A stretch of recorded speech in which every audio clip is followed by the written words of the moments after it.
high-volume web automation today requires pulling down millions of data points every hour to feed hungry AI models.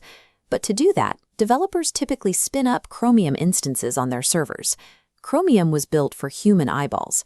It carries heavy graphical interfaces, complex rendering layers, and massive memory footprints. The traditional alternative is a simple HTTP scraper. Those pull raw text quickly, but they fail entirely the moment they hit a modern JavaScript-heavy web page where the content loads dynamically. So engineers are stuck choosing between two bad options: deploy a bloated, resource-heavy browser that guarantees the page renders, or use a lightweight scraper that breaks on half the modern web. We are wasting vast amounts of computing power and stalling automation progress simply because we are forcing human-centric browsers to do machine-centric jobs. Lightpanda offers a highly anticipated alternative, a headless browser engineered entirely from scratch, specifically to serve AI agents and automated scripts. It is written in a low-level language called Zig. It carries zero legacy code from WebKit, and it shares absolutely no DNA with Chromium. The development community is taking notice. Over 29,000 stars on Lightpanda's repository reflects massive validation from engineers looking for a leaner tool. To see if it is truly ready for production, we have to put it head-to-head against the industry standards of Puppeteer and Playwright. We need to look closely at whether dropping the legacy web load actually delivers the speed and native agent integration Lightpanda promises. First, we have to examine the underlying architecture and structural efficiency of the engine.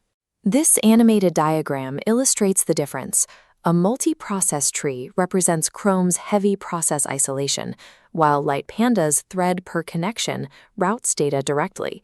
For 100 pages, the gap is severe. Chromium demands 2 GB of RAM. Lightpanda uses 123 megabytes. Execution times are equally stark: 46 seconds for Chrome versus just 5 seconds for Lightpanda. Dropping memory usage by a factor of 16 and speeding up execution by 9 times means engineering teams can run the same volume of automation on vastly cheaper server infrastructure. But achieving that level of efficiency requires structural trade-offs. Walking away from Chromium completely means leaving behind an established, universally understood codebase. If your team needs to compile the source code or contribute a patch, they must know how to write in Zig, and they must use the exact 0.15.2 compiler version to get it to build. Organizations adopting this tool gain massive operational efficiency and drastically lower compute bills, but they must accept the friction of maintaining automation in a highly niche programming language. Beyond resource usage, we need to look at how Lightpanda processes dynamic web content without relying on a graphical rendering engine. While it drops the visual bloat, it still bundles the V8 engine and the HTML5 parser, which elevates it far above a standard network scraper. Because it executes JavaScript, AI agents can successfully interact with complex React-based sites and trigger dynamic content loads.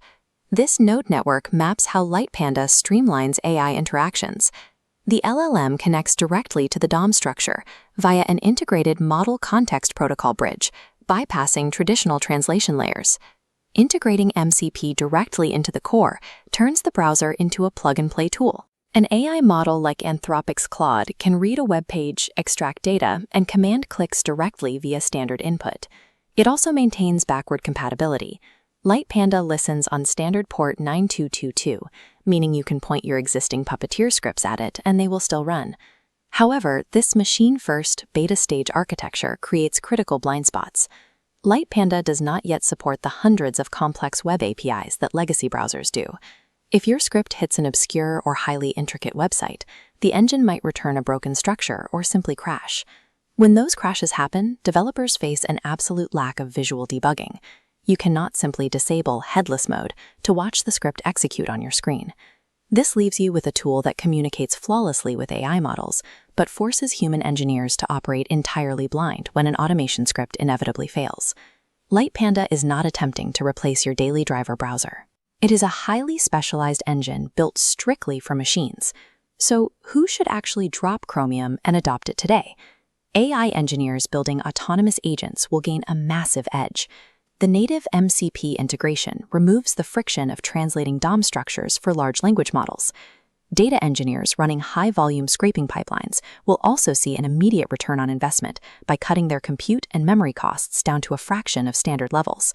But there is a specific segment of the industry that must avoid Lightpanda and stick to the established standards. QA testers and DevOps engineers require 100% legacy API compatibility to ensure realistic end-to-end testing in their CI/CD pipelines. This comparison matrix lays out the exact dividing line. If your work falls into the red wait column, where you cannot sacrifice exact visual fidelity and GUI debugging, Playwright and Chromium remain mandatory. If mapping out these exact technical trade-offs helps you make better tooling decisions, hit the subscribe button to stay ahead of fast-moving tech tools. To see another approach to optimizing your automation workflows, check out our deep dive on browser harness right here. As autonomous agents take over our daily tasks, we have to ask if the days of deploying bloated, human-first web browsers on our servers are numbered.